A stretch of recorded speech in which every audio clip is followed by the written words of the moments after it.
is Cayla. I will be teaching you knots. For this lesson, you will need some rope. I have 2 pieces of rope, you only need 1. So I'm going to teach you the knots that we teach at SALT, the Sail and Life Training Society. So if you've sailed with SALT, you've done this knots lesson before. If you haven't sailed with SALT, then buckle up, you're about to learn some cool new knots. So I'm going to teach you 6 knots.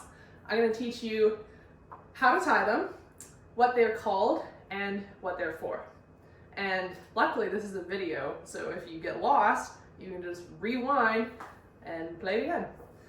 A bowline is used for a weight that isn't constant, so a weight that's going to be bouncing around. So some examples of this are if you were tying a ship to a dock, you would use a big thick mooring line, and lots of ships use bowlines. If you wanted to tie a bucket off to the side of your boat and it was going to be bouncing around a lot, a bowline would be good for that too. We use bowlines for all sorts of stuff on board.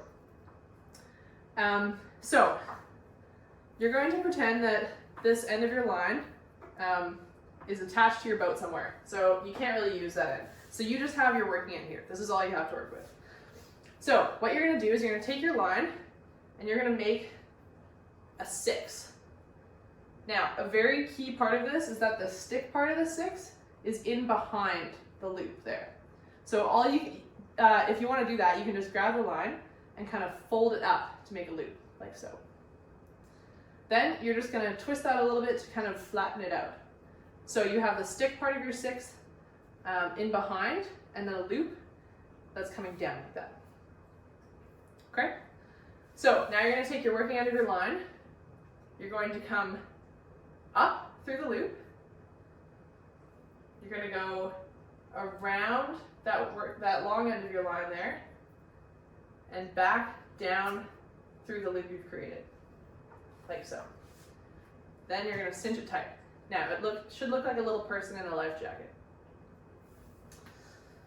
I'm going to show you that again with a little narrative to help you remember it. So you're going to make your 6. This is like a tree. This is like, picture the mightiest tree you've ever seen. Maybe it's an oak, maybe it's a cedar, maybe it's a tiny little sapling in your front yard. That's okay, they're all good. So you're gonna make a tree, and this is a hole in the ground, okay? This is a tiny fox, okay? So the fox lives underground. But this fox also loves jazz music. And one day, the little fox thinks he hears some outside. He's like, ooh, what is that sweet, sweet saxophone playing in the trees? So the fox comes up out of his burrow to investigate. Ooh, and he thinks that maybe it's behind this mighty tree. So he goes around the tree, doesn't hear anything, and then he realizes that he just left his stereo on. Oh, silly me. So he dives back into his burrow, like that. Then you can cinch it tight. A good thing to remember when you're tightening your knot is you want to grab the tree and you want to grab the 2 lines that are tight together like that. If you pull on this one, it'll work, but it'll kind of make your knot a little wonky, so you don't want to do that. So that is a bowline. Now a bowline is used for an unequal weight, or a weight that is not constant.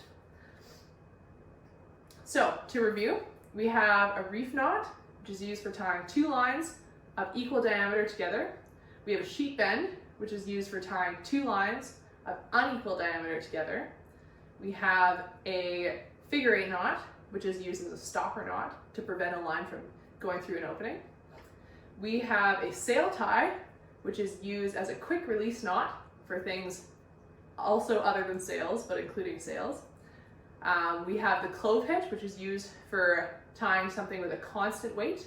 And then we have a bowline, which is used for tying something of non-constant weight. So, I hope you enjoyed this knots lesson. If you are not succeeding, just play around with it, and I'm sure you will figure it out eventually. I wish I could show you in person, and hopefully one day we will sail together again.